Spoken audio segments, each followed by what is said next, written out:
Salut les moustiques, on se connaît pas encore, moi c'est Benoît Lanois, je suis l'ami de Miss Cacahuète. Moi, ma spécialité, c'est les émotions. Alors, je vais venir te retrouver régulièrement dans ma nouvelle rubrique pour te parler des émotions et t'aider à y voir plus clair dans ce qui se passe à l'intérieur de toi. Alors, d'abord, une émotion, c'est quoi? Une émotion, c'est pas une idée, c'est pas une pensée. C'est comme un réflexe. C'est quelque chose qui se passe que tu ne peux pas contrôler. On ne peut pas contrôler ces émotions. On ne peut que les accueillir. Mais pour les accueillir, d'abord, il faut apprendre à les reconnaître.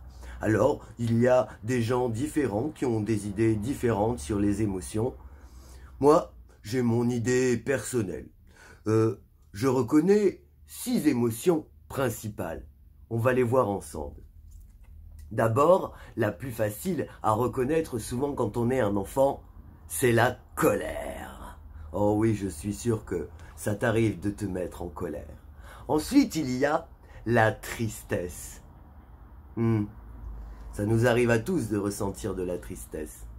Ensuite, il y a la peur. On ne peut rien faire contre la peur. Quand on a peur, on a peur. Il y a le dégoût, berk.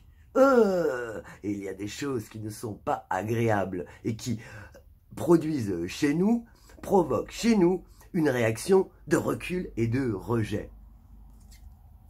Il y a la surprise, quand on ne s'attendait pas à voir quelque chose se produire. Et enfin, il y a ma préférée, la joie. Ah, moi j'aimerais être toujours dans celle-là, mais comme toi, je traverse toutes sortes d'émotions. On les reprend: colère, tristesse, peur, dégoût, surprise et joie. La prochaine fois, on verra dans le prochain épisode ce qui se cache derrière une émotion. Parce que, à quoi ça sert de reconnaître ces émotions? Ça sert à démasquer la petite bête qui se cache derrière. Et cette petite bête, elle s'appelle le besoin. C'est quelque chose qui a faim à l'intérieur de toi, qui a besoin d'être nourri. Et c'est pour ça que cette émotion se manifeste, se fait sentir dans ton cœur. Alors, jusqu'à la prochaine fois, essaye de réfléchir de ton côté et essaye de reconnaître quand une de ces émotions se fait sentir dans ton cœur.